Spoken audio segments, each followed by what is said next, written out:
Oh, hey, cool. I think I actually got it to work. Nice. Alright, so. Yep, there we go. Alright, cool. So, um, today we are going to be doing a game or two as Late Age Agartha. I've done a few test games, but I haven't really ever played as Agartha in any serious capacity. Um, Sorry if there's any issues with the recording and stuff. This is my first time actually trying this. But any issues with the recording and stuff. This is my muted, so I didn't hear myself. Okay, that at least makes sense. So yeah, just gonna be fiddling around with a few things for a minute, trying to get it all situated, trying to get it all figured out.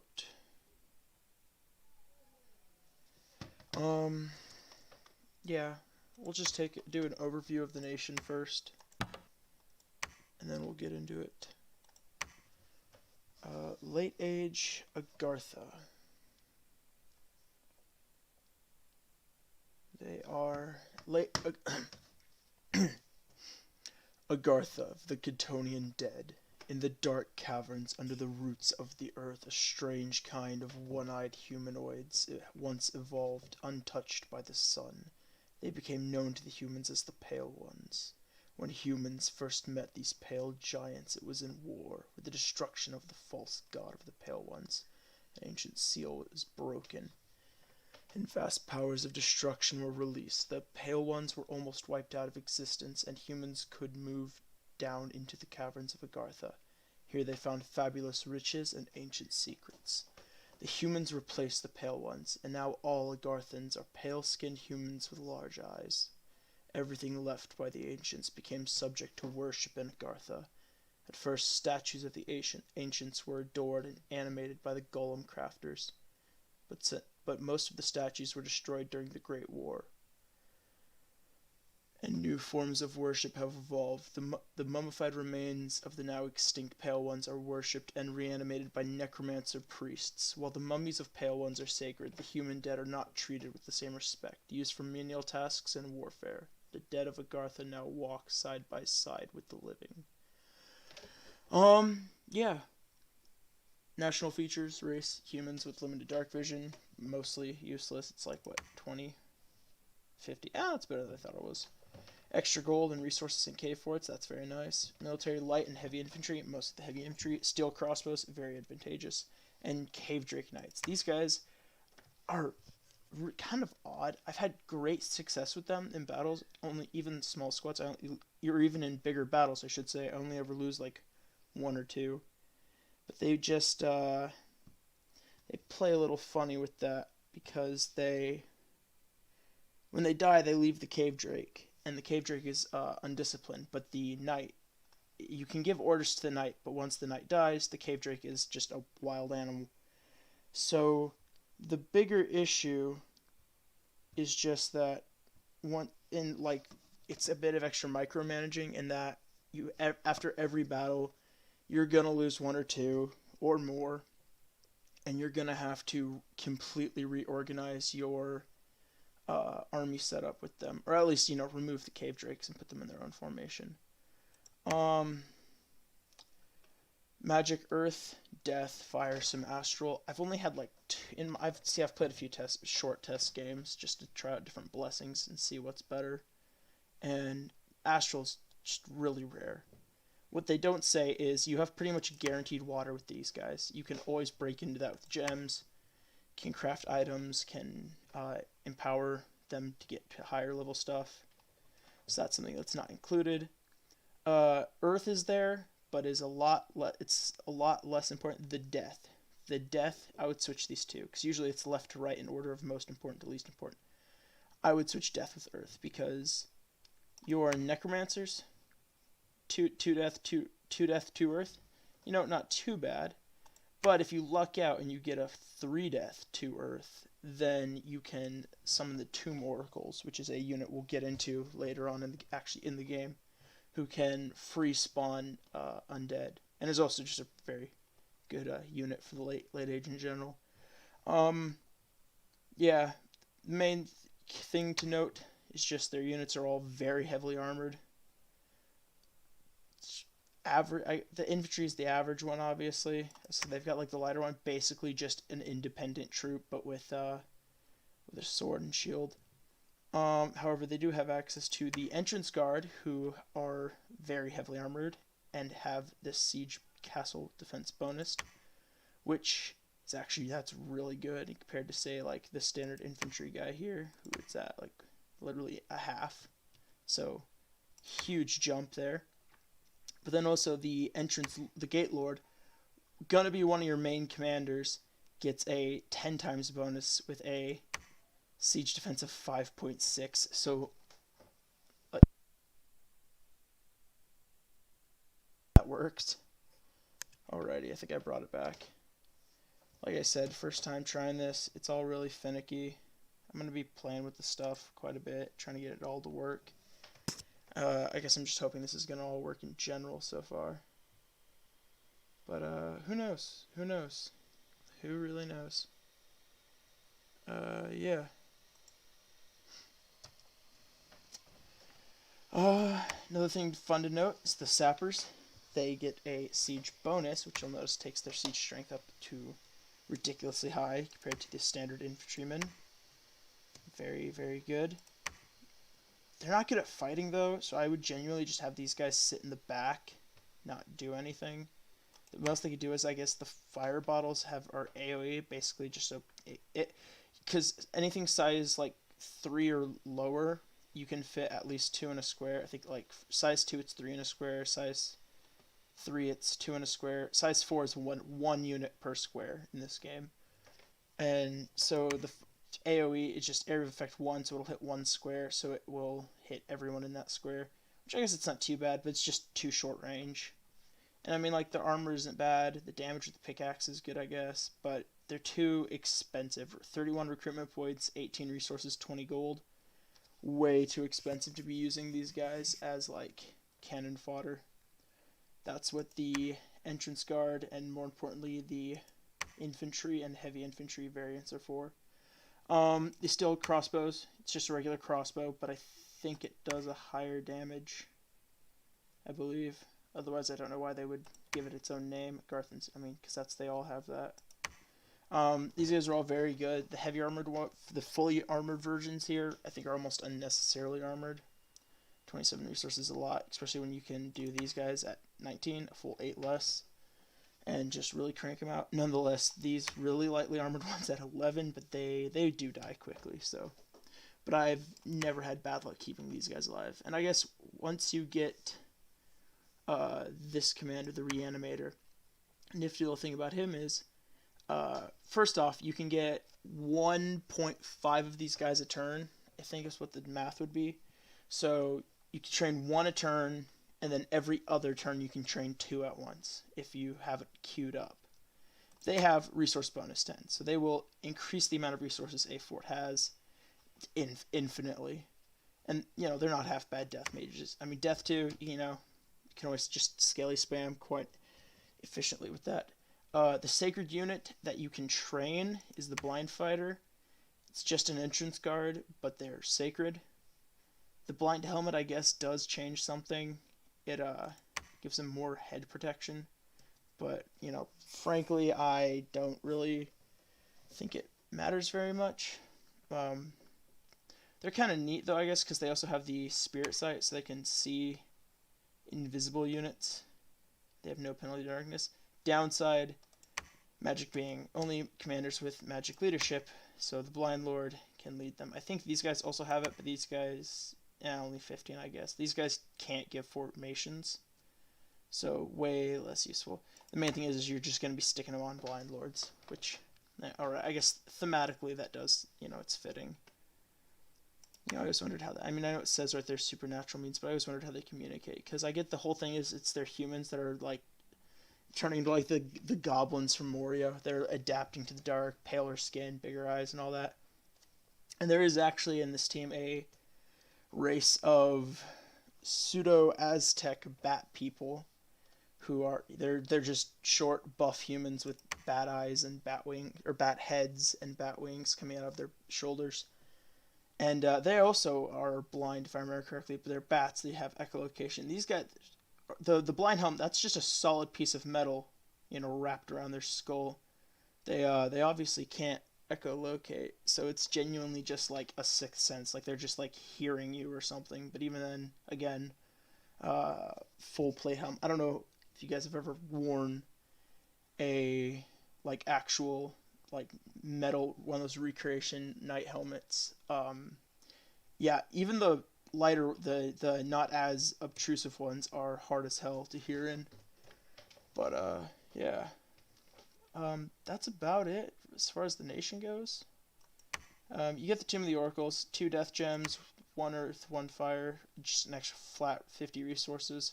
So even if you spawn, even if your starting base is somewhere really bad, like a swamp or something, you'll have at least some resources. You can, probably train out some decent amount of regular infantry. I have noticed that the better units, the entrance guard, and the blind fighters, they take the same amount of resources, 37, because they have functionally the same armor value. But you generally can't get more than a dozen or so of them a turn. I think the most I had was 25, and that was like a really lucky random map spawn. But I've usually averaged out at like 12 to 19. And the cave knights are rather difficult to train just because your recruitment points are usually rather low as this nation. And their gold cost is rather high. Most of your units are actually gold cost really high. Your good ones, at least. Like these ones down here are just 10. I think most of the crossbowmen are 10. But the entrance guard is 16. The sappers are 20. The blind fighters are 26. The cave knights are 80. Yeah. I guess moving on past the units. I should have mentioned though too. So the Gaylord's your main commander with 120 leadership and his huge defense bonus. However, the Drake Lord also has 120 leadership. So they're both basically the same. I generally don't use these guys. They're slightly more expensive, they take slightly more resources, and they don't have that thick siege defense bonus, which is like Agartha's main thing is just being an absolute tick. Your like faction-specific leaders you get a discount on. The Alchemist, I usually don't use him unless I'm going for like a pure Scales Bless. Like genuinely just leave that at like 1 Earth, and then just go with 3, everything maxed out. The leader of the Closed Council, again, I don't usually use him. I could see him being more useful though. This is the main one I use, the Risen Oracle. And the reason why is because Earth Death is obviously their main thing, but also you get this nifty little thing at 6 death called Reforming Flesh. Now, your sacred units are obviously not undead.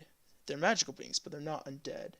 However, in Conjuration, and I don't know how to bring up that app that shows you all the stuff in the game, but in Conjuration 4, I believe, you can resurrect one of the old seal guards from the earlier age.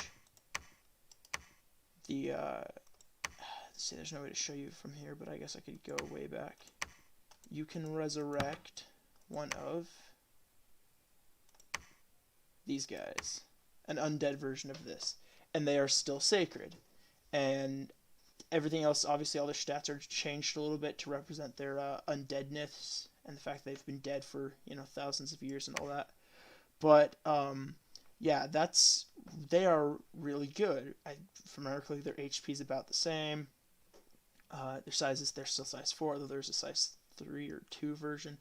But they're not sacred. The main thing is you get one of them for 4 death gems, and with the 10% regeneration, it's like, 4 HP. And then what I usually throw on top of that is thick skin or hard skin, whatever it's called, which reduces incoming damage even more. It just makes them really good. Hard skin, that's what it is. See, fortitude would be best, but at 8 earth points, that's just too much for me. I'm already looking going 6 death, 6 earth. I should go 1 1, 1 cold, 1 positive, is what I mean. 1 cold. And then 6 6, and then like 6 of that. Dominion strength. I'm already looking at it dormant. But yeah.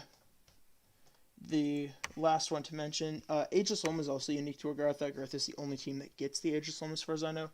But in the late age, he's, well, first off, not one you get a discount on. Not that they usually matters for most players. I know most players actually go for like a dragon or the Earth Snake. I know is popular. It's my younger brother's favorite, actually, is the Earth Serpent. But I've always liked to play thematic, I've liked to play the nations thematically, so I like to try and keep the ones where they get a specific discount on them. I feel like Agartha should probably get I mean, they get the option to take Hephaestus. I feel like they should get a discount since this whole thing is, he's the Hephaestus, the god of smiths, and Agartha's main thing is they are very resource rich. Metal is nothing to them. I'm sure if anything, Agarthan like coins are probably made of wood or something. They're wood chips. They're everything is plated in gold. All of the walls are like gem encrusted and stuff. Trying to turn that back on.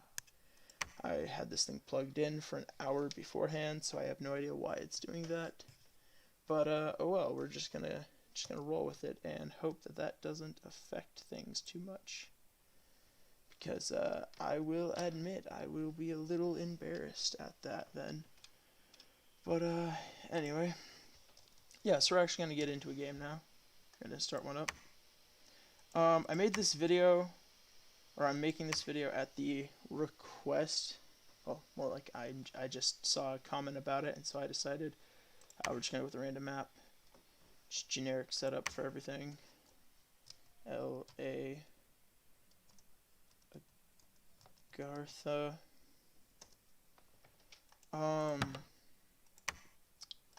There was a comment on a video.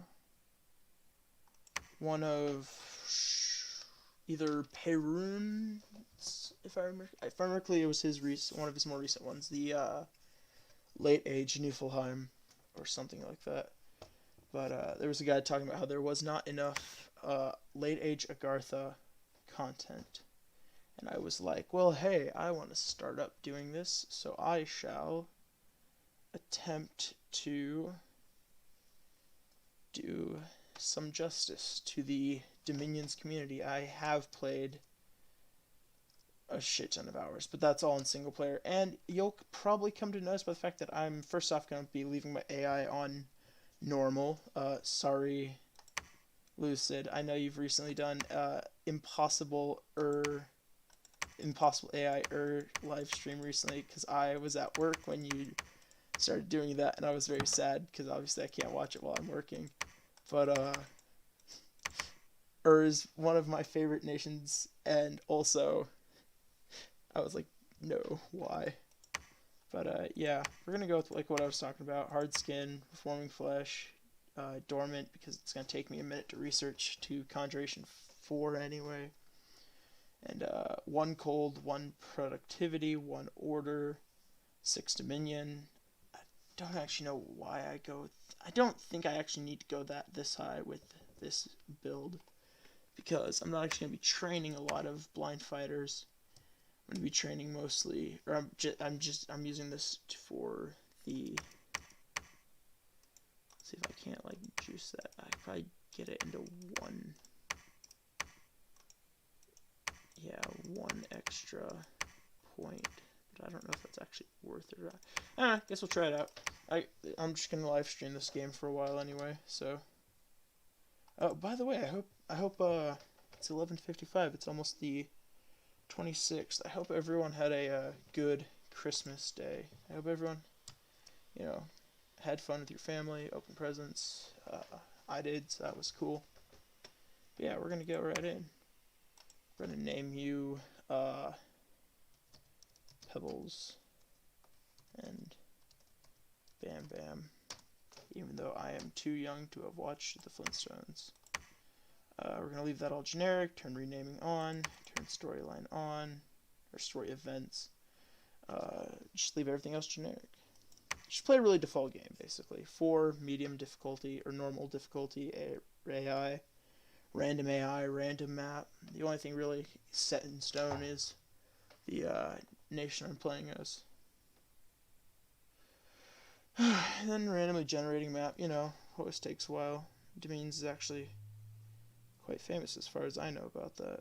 I don't know, like I said, I've mostly just played single. Oh, I know it says 2,000 hours, and that sounds like a lot, but most of it's just been me playing single player. The most multiplayer experience I have is doing hot seat campaigns against my brothers. So I was talking about, like, my younger brother likes the Earth Serpent, but he also likes Agartha, actually, now that I think about it. Shout out to my younger bro. He knows who he is. He'll never watch this, but that's okay. Maybe I should have played as your favorite god, as your team, but of course you like middle-aged Agartha. You'll notice if you ever do watch this, late-age Agartha does not have your stone throwers, so I'm afraid the lightsaber strategy with your chaos rocks is not available. My younger brother Logan will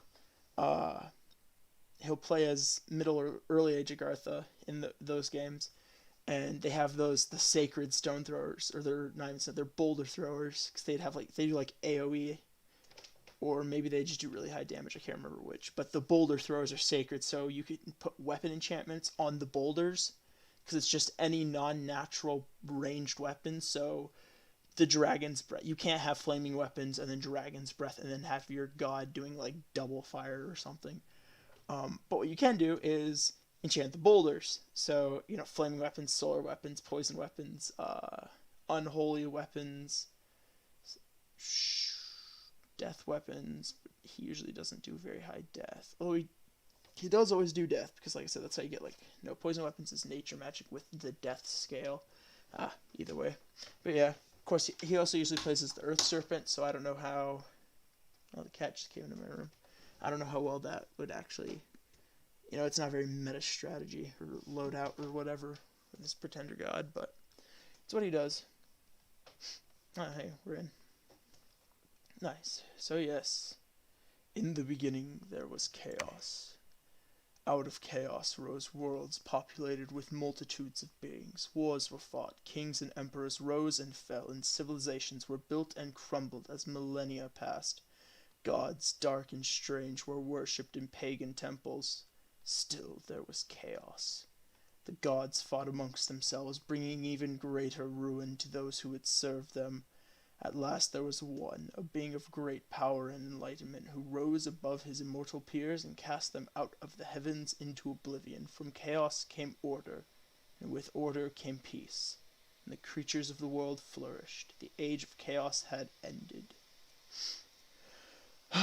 Now the wheel has turned once again. The supreme god has suddenly disappeared. Prayers are left unanswered, and the smoke of offerings rises in vain to the heavens. No one knows why he disappeared, but it is certain that the people of the world are once again left without direction, without guiding principle, without order.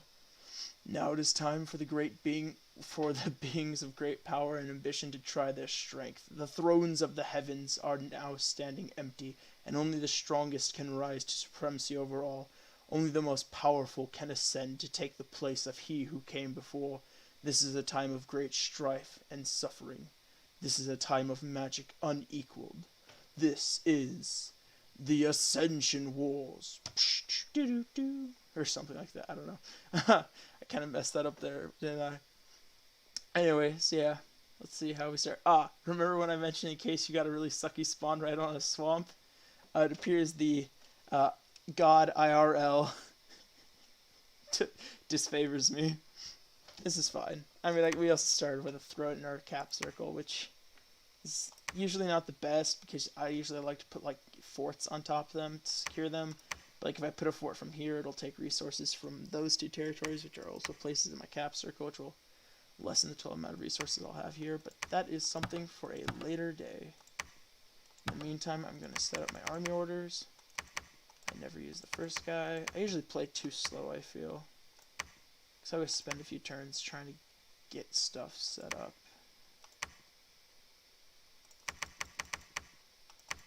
So yeah, I usually can train more of those. So we'll just spam out light infantry is what we'll do. That's what we'll do for the first turn. We'll just spam out light infantry, gate guard, and a scout. Remember, knowing is half the battle. The other half is extraneous amounts of violence. Vadiheim's in the game, so you're going to have to look out for those goblins. Someone, call Goblin Slayer. Goblins! But yeah. Get everything here all set up, formation-wise. Find closest. Line formation, just slam it down right in the front. See, I've always been curious at like what the actual meta for the multiplayer of this game is. Yes, so what I always do, like I said, you grab them, you grab him, turn, I can't even recruit one of them a turn, okay? But every turn, I get 3 points. So, the 3 go into him, so next turn, I'll get another 3 points. Or, yeah, 3 points. So at -1, that takes it down to 2. Pretty much every other commander is 2 points. So I could recruit him in any other one. What I do is, early in the game, to get site searching going early, you do 1 necromancer. You know, you hope you get some good of these, like a 3 death or something. And you grab one of these guys, and you hope you get another. You hope you don't get the death random, because your death is already covered by the necromancer. Also, the magic is just helpful. I guess not when I don't have any research. Like, what's he gonna do? Spirit curse. No, wait, isn't that a... Man, I am sorry about my headset shutting off so much. That is lame. He genuinely, like, can't do anything. But his other magics will come in handy. But then, in the meantime, you know, I'll grab some more. See, we'll wait 1 turn to grab him, because hopefully we can grab some more crossbows. I guess that might not have been the smartest idea, because... Oh, Pythium's in the game as well. I actually usually like playing as Pythium myself, the, like, pseudo-Byzantine, however it's pronounced. Yeah, they're cool. I like them. But yeah, so as you can see, we're at 0 points now. We can get both of them. Very good. We'll grab some of those guys, just so we can have some heavy anchor to our shield wall. That's something too I've noticed. Agartha is not good about weaponry, if you think about it. All of their units have swords. Every single, even the crossbowmen have swords. Even the lightly armored crossbowmen have swords. Even their knights have swords. Your only option is cutting and pierce. Oh, short swords have cut and pierce damage? I didn't know that. So that makes it even worse if you think about it. I mean, I guess that doesn't make it worse, but... Oh, those guys have broadswords. Those guys have broadswords? No, they have short swords. Okay. I was wondering. I was noticing things I'd never noticed before. But, yeah. You don't have any long weapon. Your weapon length is all 1, 2. But that's just because they're size 4. Any unit above size 4 or higher gets an extra length to their weapon. So, like, if you have a human pikeman, I think the pikesmiths are size length 5, and then you have a giant pikeman, which you can only get by forging the enchanted pike astral item, which I guess is totally an option for most of the giant nations. Actually, now that I think about it, but it would be size 6. But in this case, he's got the broadsword, which is length 2, which maybe the broadsword is just length 2, but I'm pretty sure it's length 1. It's just because he's size 4. Which is a little weird, because if you think about it, he's not size 4. It's just he's riding a dragon turtle-looking armadillo dragon. It's a giant one of those armadillo lizards that are cute as hell.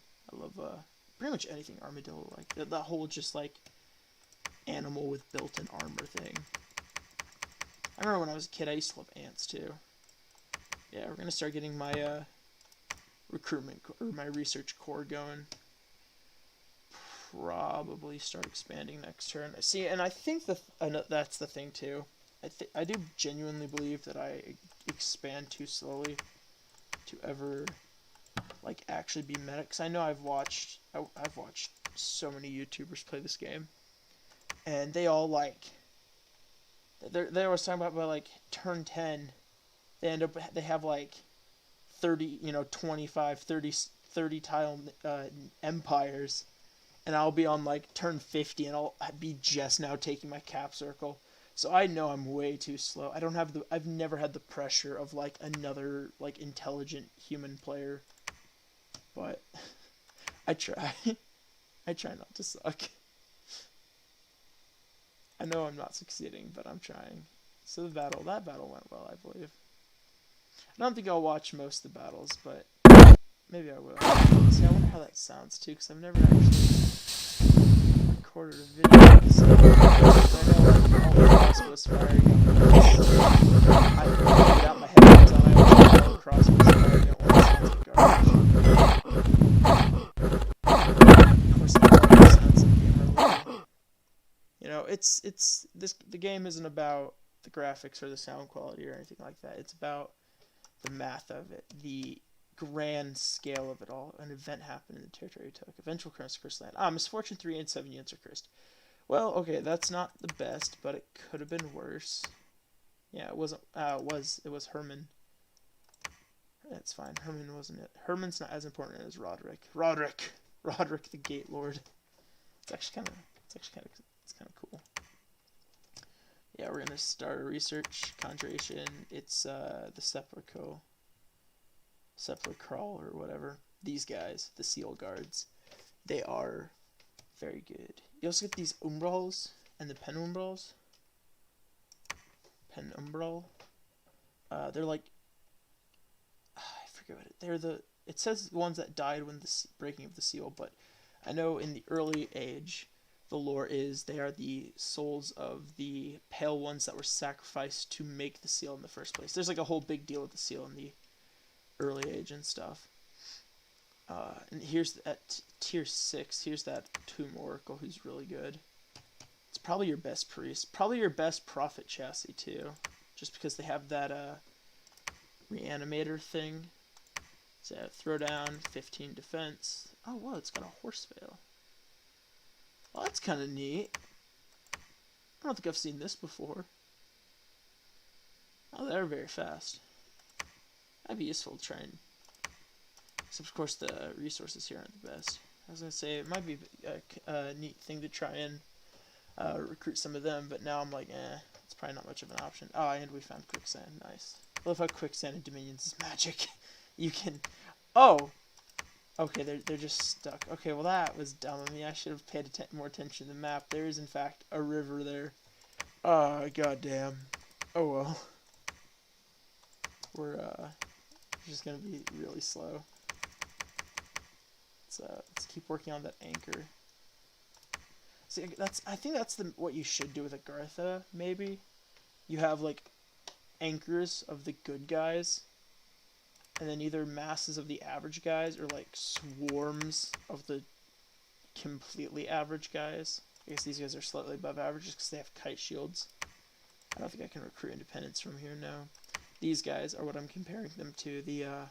Well, I guess those guys aren't even the right ones. It's these guys, the heavy infantry. Sword, shield, chainmail armor. I think it's even a chainmail hauberk. So like I said, they're like the exact same as just independent infantry. But, oh wow, one of the AI already has a throne. Oh, that's Russia, isn't it? I guess I should have seen who's all in it. But yeah, that is Belarus. Oh, fun. Oh well. All things we'll deal with in due time. I think that's an advantage Agartha has too. You don't think about them. I know I hadn't mentioned this before, but that's because I just thought about it when I was looking at my cap circle. I connect to a few lake provinces. I was about ready to say, when your opponents are thinking about like who they're going against, they're thinking Agartha. You know, they're thinking heavy armor. They're thinking excellent siege strength. They're thinking excellent siege defense. Maybe even they are thinking about the massive Skelispan potential of an industrial undead army. But yeah, you get those undead. Undead are poor amphibians, but they are still amphibians. If you can get theoretically, if you can get a critical mass of let's see. I'd probably go with the Umbrals. And I'd probably go with the Umbrals and the old Seal Guards. You also have down here an enchantment, which is just for reference to Dominions in general. Conjuration is usually more like actually summoning, like from a portal, or like calling them from the wild. There's another spell here, Call of the Wild, which gives you a Werewolf Commander, which is very thuggy, and just a bunch of wolves. Enchantment is your Necromancy, because it's in Dominions. Necromancy is handled as an enchantment. You're not like, God, how would I describe it? I don't even know how to describe it. But yeah, you're not just like putting magic into the dead. You're enchanting the corpse to do your bidding, basically.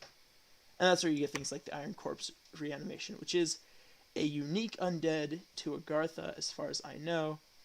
And it's right here. Corpses strengthened with iron parts and armed with short blades. They're not bad for their cost. 2 death for 5+. And I mean, you even get ones like the Nightmare, which is a horse with a barrel of explosives. The Molotovs that these guys get, it's just a barrel of the fluid. It's actually not bad. I've never been a big fan of them for the same reason of in Dominions Enhanced, which is a mod. There's a team called Albion, based off, the British Isles, obviously the lore of the giants, the incubi, and the Greek princesses and all that.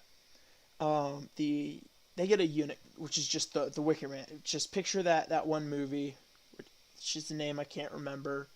The literal. Actually, wait, is that movie was called Wicker Man? Anyway, it's a wooden statue with a human shoved in there that the giants light on fire, and it's a one-time. It enters the battle and it just looks like the wooden construct unit, but the moment it engages this right here, it lights on fire. It all of its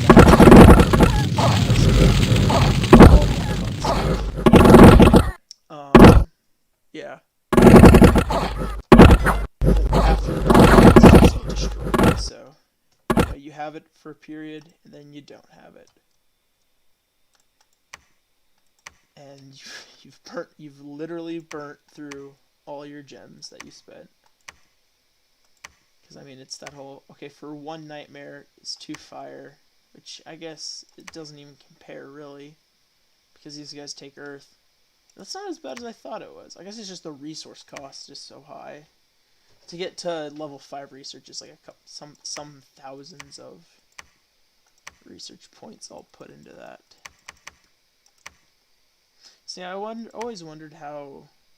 See, I'm going to start trying to mass produce Gate Guard. This is what I usually do, is I just try and mass produce these guys as much as I can, because these guys are exceptionally good infantry. Like, don't get me wrong, they're slow as hell and their encumbrance is really bad. So in a war of any battle that ends up a war of attrition, these guys will lose, even to lighter infantry, just because they'll pass.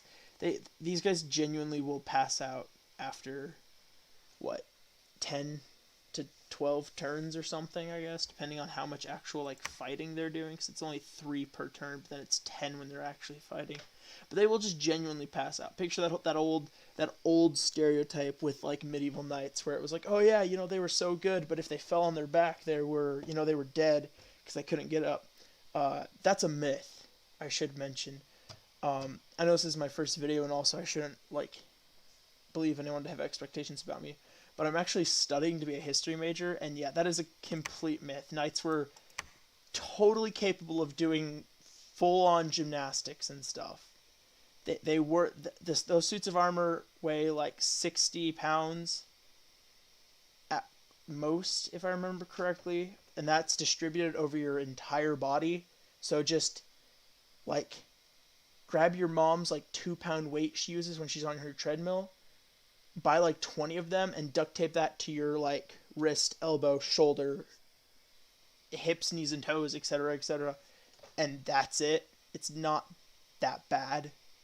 I've never actually worn a full harness, but I've worn pieces of a harness.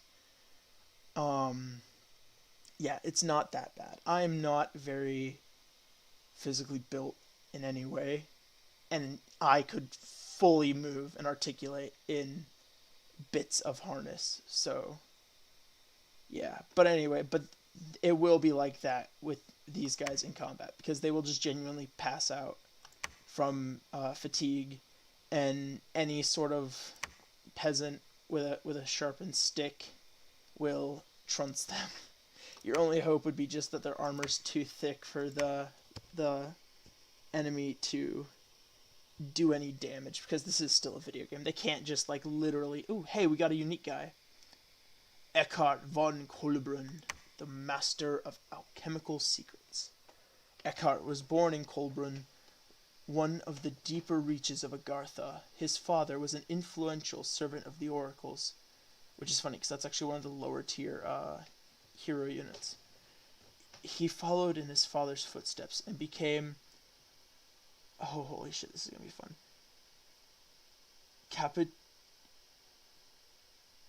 Capitular Vicar. The capital vicar. Capitul Vicar of the tomb of Kolbrun. I think Kolbrun's one of the heroes from the Middle Age, but anyway. He soon became bored with his priestly tasks and began to explore the secrets of old Agartha. As a priest, he had both time and money to spend. He came into contact with a Kthonian priest who wanted deep access to a deeper cavern closed by the priests. Curious, he began to study the alchemy of the Ancient Ones. After having discovered the means to distill precious metals, he abandoned his priestly career and moved his laboratory to the deepest possible cavern. After years of alchemical experiments, he returned with unearthed secrets that would help Agartha in the upcoming war. The secret recipe of cave fire, as well as refining methods of distilling mercury, are attributed to Eckhart. He has successfully prolonged his life through alchemical transmutations, but his mind has suffered a bit from exposure to noxious fumes and experiments on his own person. Eckhart himself claims that his mind is expanded and uninhibited by mortal constraints. As a result, he can glimpse arcane secrets hidden to less exalted minds. Eckhart is also the first alchemist to create a barrel of living mercury, which I've had him before, and he has it following him around. The issue is you can't read the stats for the living mercury right here, but it has an AoE poison cloud effect. So think like the Hydras from the Pythium and Sauromatia and stuff, which just means everyone near it has a chance to be poisoned, except conveniently Eckhart himself, I notice. But you have no control over it or where it spawns other than by moving Eckhart himself around. So like right now, if I just leave him here, he's stacked up with all of my other wizards.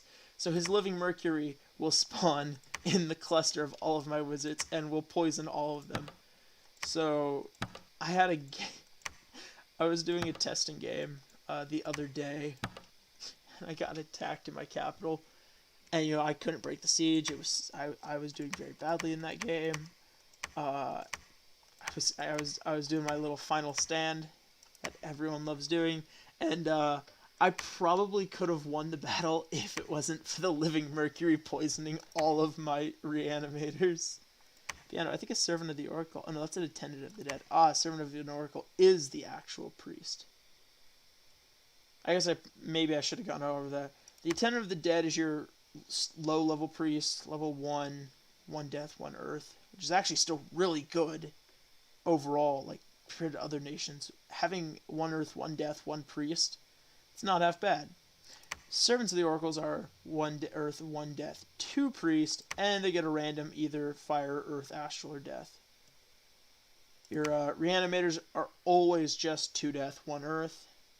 Your alchemists are 1 fire, 1 water, 1 earth, and then a random fire, water, earth, or death. And your necromancers are 1 fire, 2 earth, 2 death, 1 priest, so you'll notice it's 1 priest again, and then a random fire, earth, astral, death with a 10% chance to have a second level of fire, earth, astral, or death. I actually, if I remember correctly, this does need the first one to trigger, but it's not always going to be the same thing. So you could get the 100% plus. So you could end up with like a 3 death, 3 earth, or like a 3 death, 2 fire, or like a 3 death, 1 astral. But it's like a 1 in 10 of a 1 in 10. So like, don't bet your life on it, because you'll probably end up dead. But yeah. Otherwise, I guess we'll just keep going here.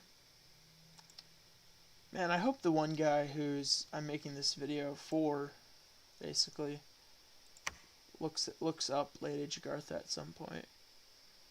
Oh, see, this battle was actually kind of bad. Oh, we had a retreat. Our alchemist fled. Son of a gun. See, I guess that's kind of the bad thing with this strategy, too, is that's going to slow me down, because they're going to...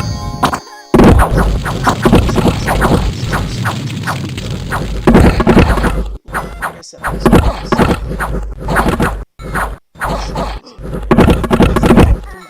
sounds really loud, and I know in the past I've tried recording like short videos and stuff just to see how it works, and usually I end up, you can't hear me when I'm recording, so hopefully sound is alright. Oh shoot, my whole army started to retreat too at one point. So this genuinely just boiled down to the fact that their army broke slightly before mine did, and so they didn't have time to run all the way away. But still, that sucks that the Arnold here ran. Wait. I hadn't even noticed the Necromancer died. That's funny. Alright, so I actually lost a lot of people. Shoot, man. Okay, we can work with this.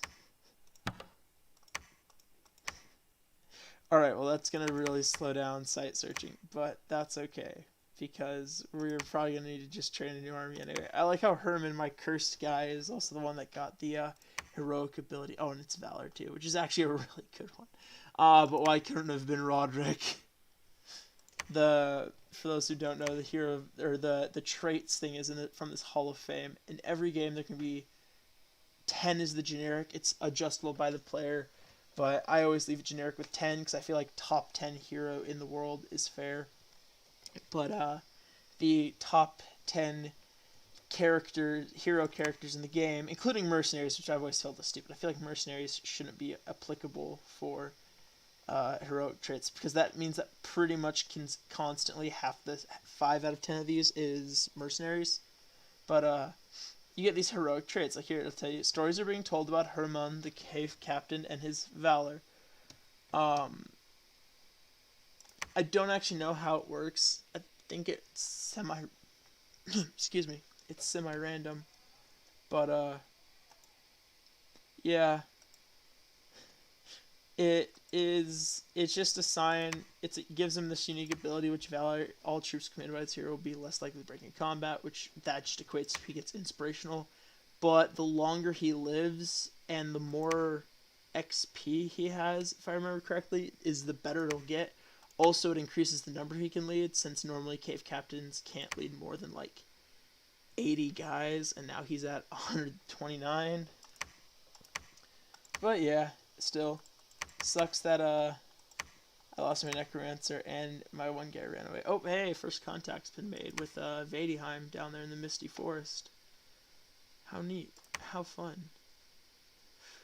Oh, shit. I don't know how much longer I'm going to keep up with the stream.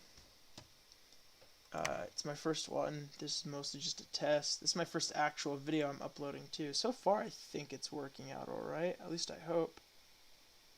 So I hope it's working out alright. But either way, it's been about an hour. It's about 12:30 a.m. It's the day after Christmas. There should be a word for that. There should be like the uneve. Oh hey, Pebbles and Bam Bams joining the party. Nice. Pebbles and Bam Bams, you know, this chassis, the Risen Oracle's alright. It's immortal. It's got a chill aura, just stronger in cold provenances. I have the Undead Regeneration, so it's got regeneration, and it has quite decent protection because it has +5, and then also 6 Earth Magic. Every point of Earth Magic adds an extra point, So naturally it would have however much natural protection, but then it gets +5, then it gets +6, and now it's at 12. Which, yeah, natural protection 1, +5, +6, 12. Because that would be 11. But yeah.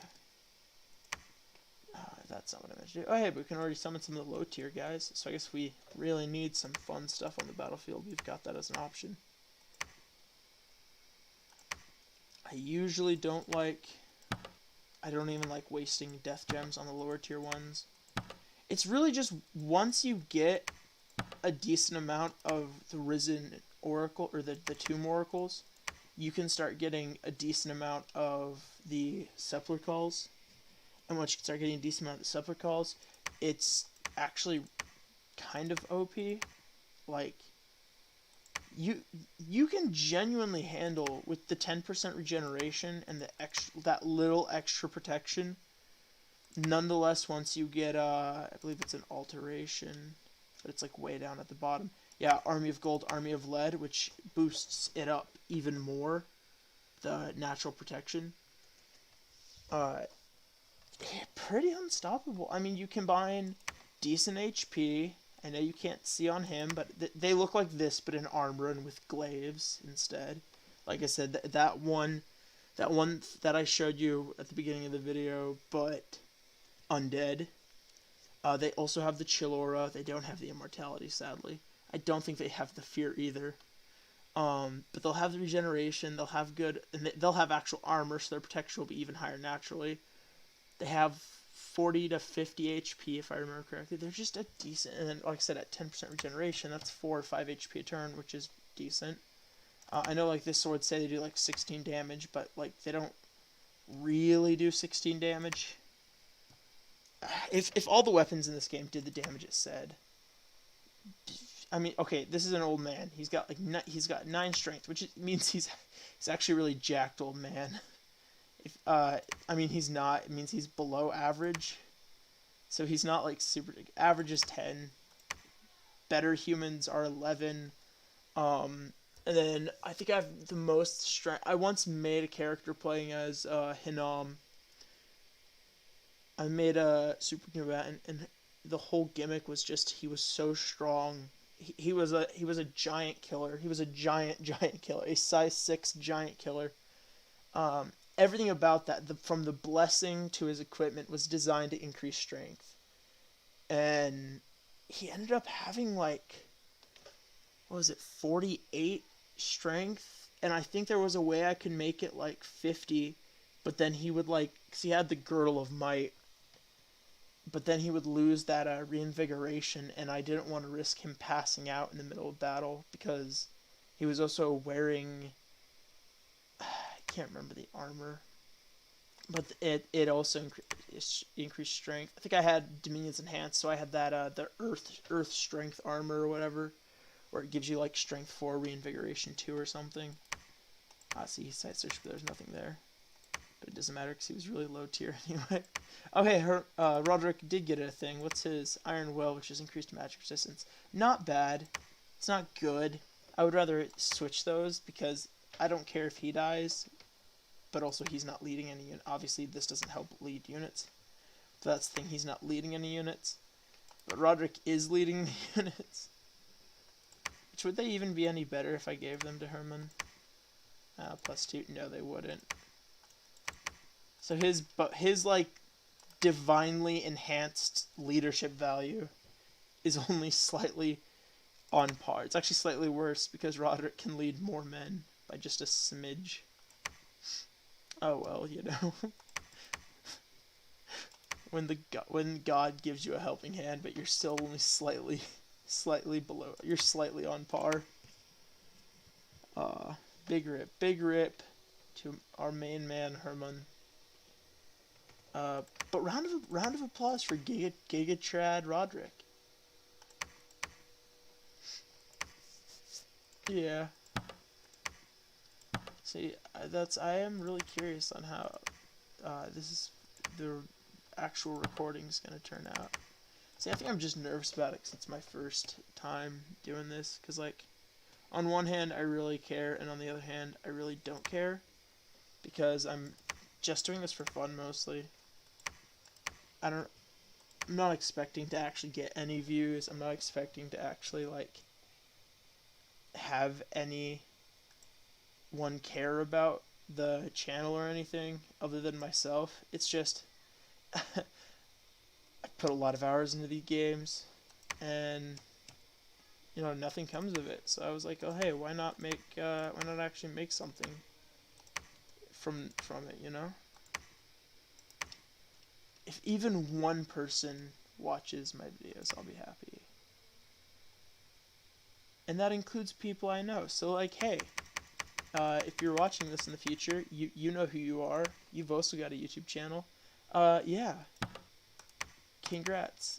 You've been my first view. Type first down in the comments below so I can give you shit about being generic. But yeah. I don't know why you would watch this, especially this far into the video, because, like, yeah, geez, it's been, like, what, 45, 50 minutes? Oh, we got a lot of sites here. Bones, +1, Pyre, +1, Ancient Temple, +1, +1 Astral. Do I have an Astral? Oh, I do! I got lucky. So you see, he only got that +10 Astral. But that's fine. It's still something. Oh, look, Hoburgs. Hoburgs are just hobbits, but the creator can't call them that, because they're also one of my favorite teams to play, as in his other game, Conquest of Elysium, where they are steampunk, stoner, like, on one hand they have like a technomancer who can create automatons and has like a coil gun again. That's the third time that happened. I swear I had this thing plugged in all day, so I don't know why it's dying. That's like the fourth time my headset's died mid-stream. Man, see, it's a good thing I don't have anyone actually watching this, because that would be embarrassing. I don't even know if you can hear me when it shuts off. Okay, so that's Python. That's Bogarus. That's Vedheim. How interesting. And then I'm lagging behind. I was gonna say we've almost all 4 mechs. That's the 4 teams. So I have to assume Pythium is either down here or over here. Bogarus is probably here, would be my guess. And my guess for Vedheim would be here. Oh my god, I had so many when I was playing this single player. Wow, that would be a really good spot to slam a fort down. I guess that the Swampos connects to it, but you could put a fort there and a fort there, and like you would really fuck up this provenance, but like just completely lock off this little archipelago. I guess the issue is if that is where they spawn, then you'd really jack up your capital. You don't want to mess up your cap. Genuinely, you can beat the game easy with 1 city. This is an style game. No reference to one of my favorite teams of which this whole lore is they only have 1 city. Technically speaking, giving the player the ability to make more than 1 city is non-canonical. The lore with the Enkidus of is they're all wild men. I mean, it's all Enkidu from mythology, but it's an entire nation of him. And they're all wild men, wild women, living as basically cavemen, like picture like the early, like 6,000 to like 10,000 years ago, like the very earliest human civilizations. Most people are still living in small communities outside of the city. There's very few, there isn't, the cities are just like hubs of commerce. Most people would be living like way out here, and then you'd say you cut a bunch of trees down, you have all this lumber, you would haul it to the city to exchange for stuff that anything you can't make yourself. So think like metalworking or like fish, because obviously if you live way out here, you're not going to be getting like fish. Yeah, they're pastoralists, they're like hunter-gatherers. And then there's 3 groups of the Enkidu. There's the city dwellers, who are just picture Bronze Age civilization people living in a city. It's just vibing. There's the pastoralist group, which are all they're literally in the Stone Age still. They don't have metalworking. Obviously they still have like fire and all that. They're not like feral. They're just like cavemen. It's like they're literally cavemen basically. That's the whole thing with the Enkidu's too, is they're big, hairy, wild men. But yeah. And then there's the third tribe, which, funny enough, live in the swamps. Man, if I was playing as her, this would have been a great spawn. I could be getting headhunting tribes going out. But there is the swamp dwellers, who are headhunting, bone reading, raider berserkers. I don't know what they're based off of. I don't know enough of the ethnic stereotyping, I guess, of Bronze Age Mesopotamian Levantine region to know what they're based off of. I know what the Enkidu themselves are based off of. I love the Epic of Gilgamesh. I own a copy, a translated copy. I can't read whatever language that would be. The original's written in Urikian, I guess. But since Gilgamesh was the god king of Uruk, which, funny enough, in the Middle Age is called Uruk, which is obviously a reference to that. But yeah. We're going to recruit another Gate Lord instead, because I think I'm starting to reach... I'm at 81. Let's say I'm starting to reach critical mass with them. Probably want to switch over to crossbows at this point. I don't think I actually need to set these guys to cast spells specifically. I think the AI isn't half bad.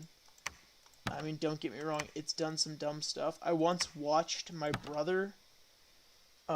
We were doing a 3-player hot seat game, just against... No, we were teamed up together that time. And it was a Disciples game. And he was playing as Late Age Ulm, the vampire counts, the Black Forest. And his issue is he'll take a commander, and he'll take massive amounts of the pikemen, and just click. He'll give no orders to the commander, no orders to the pikemen, no formations or anything. And that's just what he'll do. But then he has hundreds of them, if not thousands. But he was fighting against Vadii, who's actually in this game. And Vadii have the Geishas, the Norse Germanic witches, who happen to have... Oh, that's interesting. He found an artifact. It's kind of funny how the Cloud Mage would have Gloves of the Gladiator, since Gloves of the Gladiator are a earth item. But you know what? I bet they came from Pythium. I bet Pythium attacked here and lost, and the AI just automatically picked them up. The Gloves of the Gladiator are my favorite items because you just turn into One Punch Man, basically. You're literally punching people to death with magic gloves made of human skin. Yeah, ignore that part. We'll give him to Herman. Actually, no, we'll give him to Roderick. God dang it. Click the wrong button there. Roderick. Of course, that doesn't let him use a shield, which takes... I guess he still has 21 protection. It's his defense that suffers now, because he has no shield. But, hey, it increases his magic resistance even further. But, yeah. Carloman. That was one of, Oh, what was his name? It's part of the house of... I can't remember. Charlemagne. Charlemagne's brother. Carloman. Carl the Great. Carl. God, what was that guy from? From, Unicorns. Those unicorns back from, 2006 or whatever. Charlie, because the two crazy ones are like, Charlie doesn't believe in Candy Mountain. But no, Carl's from Llamas with Hats. Carl, you can't do that. That kills me. Oh God, I just started doing Carl Weezer. That's Jimmy Neutron. But anyway, yeah. Why are they baby hands? Man. Llamas with hats. Crazy stuff. Remember, I didn't even watch that when it first came out because everyone was talking about it, and I was a emo, and I was in like 2nd grade, and so if everyone else liked something, I would just not like it on purpose. I would make myself not like it. Even if I liked it, I would pretend I didn't like it because I was edgy as hell. So much edge. More edge than this man's sword. Yeah. That I did watch. So I think Llamas with Hats came out like 2007, if I remember correctly, and I didn't watch it until like 2012, 2013, which was long after I beat. Oh shoot. Okay, so let's see here what happened. We attacked them, didn't lose a single person. They attacked us. They all died. Okay, it was just mercenaries. I was hoping for some unique Bogarusian action. It's Bogarus in the Middle Age, right? Yeah, because it's Vanarus in the Middle Age, and it's just Rus in the Early Age. Early Age Rus is kind of cool though. I like the thematic of the Mahdi's. I mean, it sounds weird to think about this stuff, but like there's 2 tribes in Rus. One live in villages, and the other live in the wild, like not like cavemen, but like I don't know, Finnish people or something. And you're not allowed to marry inside your own like ethnic group. So if you live in the woods, you know, eating berries and meat and stuff, you can't marry another hunter-gatherer, berry picker, whatever. You have to marry a farmer, a city dweller. And then the same works around. If you're a city dweller, you know, farming for your food, trading for supplies, you have to marry a forest dweller, which means, unironically, and sad, as I was saying, unironically, you could have thick berserker tomboy GF, Russian tomboy berserker GF. What's not there to love? But yeah, I'm probably gonna be ending the stream here. I know no one's watching this right now live, but maybe you'll sit through an hour of me sucking, and maybe you'll find it in your heart to not think me that too cringe, because I'm going to be rewatching this and I'm going to be already hating myself enough. But also, like, yeah, tell me what you think. All criticism is good criticism, because even if it sucks, it at least tells you what you're doing. I mean, I'm not going to listen to you anyway, but, like, tell me. So tell me so I can at least show my friend who does YouTube and has, like, 1,500 subscribers now or something, and be like, ha, see, even if they don't like me, they hate me, and that's something. Forget it's better to be loved than, or feared than loved. Interact with me in some way. Is it winter? No, it's actually spring, and all this land is frozen because me, Vadiheim, and Pogarus all have cold in our dominion. Also, Vadiheim spreads cold, if I remember correctly. Vadiheim are goblins from... See, I don't know if the Vadi are actually in the Germanic mythology sphere. But, I know the Gauges are. I know the Niflheim and Jotunheim and, Urtheim or whatever they are in the late age. In the late age, they kind of ran out of names. The giants are obviously, I mean, the Jotun are obviously from the Germanic mythology. And I know Ulm, while more so based off the just fantasy concept of the European barbarian, you know, big man with big sword, get angry during fight, woo. Uh, just the very Conan the Barbarian. Conan, what is good in life? It's crush your enemies, to see them driven before you, and to hear the lamentations of their women, and all that good stuff.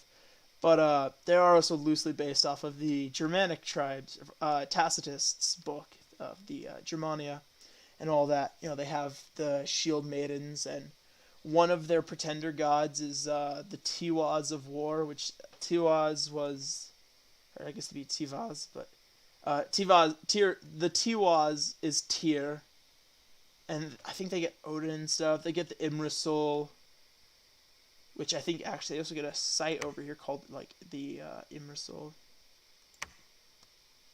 Imrisul being the world tree, Yggdrasil, but in more the actual German language of the time.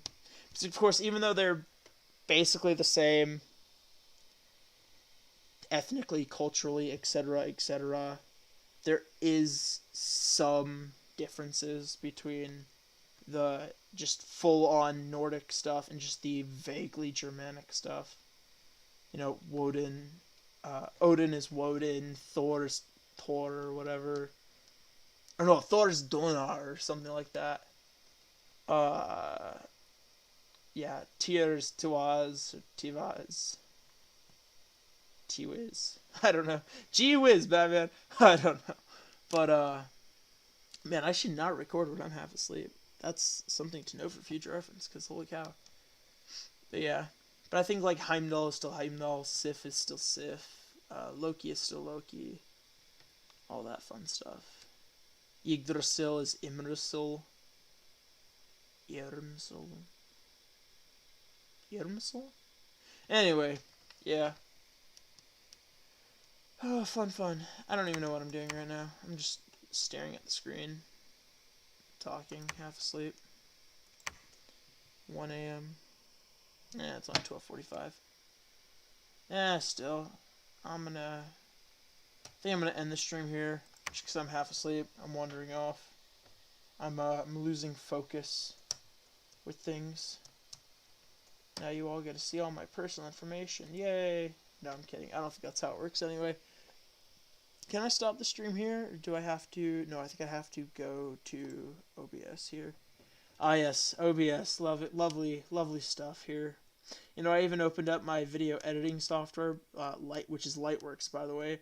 But, then I just was like, I'll just live stream. Oh, hey, here's a preview of some games we might play in the future. Might do videos, might do live streams. Good old Minecraft, the OG. Good stuff. You have to, if you have a gaming YouTube channel and you don't have at least a Minecraft video, why not? Why are you not living out that dream that we all had when we were kids of being a Minecraft YouTube superstar? You remember Skyda's Minecraft? You remember Ant Venom? You remember the Yogscast? I remember the Yogscast. I loved the Yogscast. I could still sing you like by heart all of their music. Datloff, Diggy Diggy Hole, Screw the Nether, all that good jazz. But anyway, Cosmoteer, fun little space game.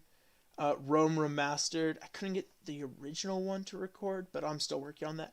The second Rome, Attila, no surprise, it's basically an expansion pack to the second Rome.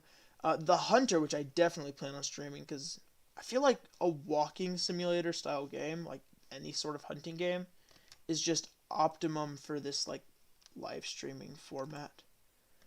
CK2, obviously Crusader Kings. I don't know if I'll actually record much of that. I like it. I have all the DLC. I've played hundreds of hours, but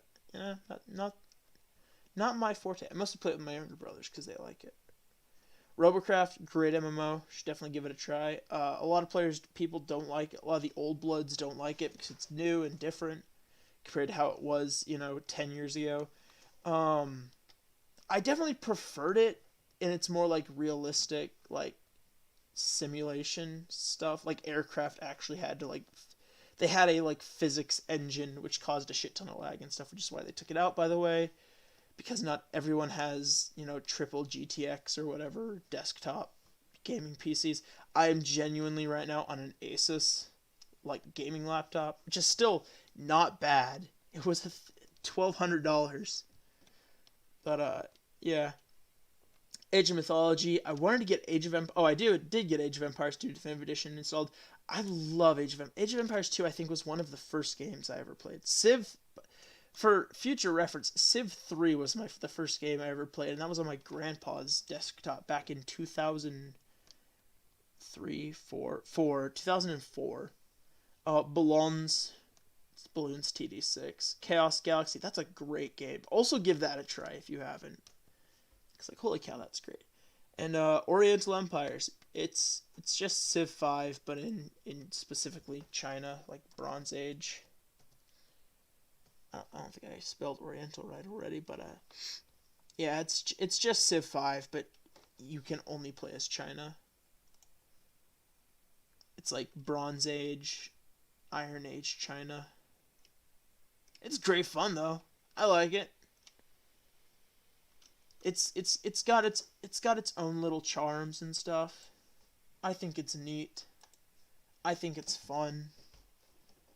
I like playing as the which ones were they? It tells you their real world history of the different like city state slash ethnic groups or whatever that make up China. Since obviously fun fact, technically Chinese isn't even real. They're all individual things. It's like how Germans are a bunch of different little. You've got Bavarians and Saxons and Austrians, which are their own country now, and all that fun stuff. The Swiss, which are also their own thing now. Bohemians, which aren't even actually Germans, they're technically Western Slavs, but I mean, shit. Prague was the capital of the Holy Roman Empire at one point, so there's that. But anyway, yeah, I'm gonna dip. I hope you all have good day today. A good December 26th, 2021. Yeah. Peace out, guys.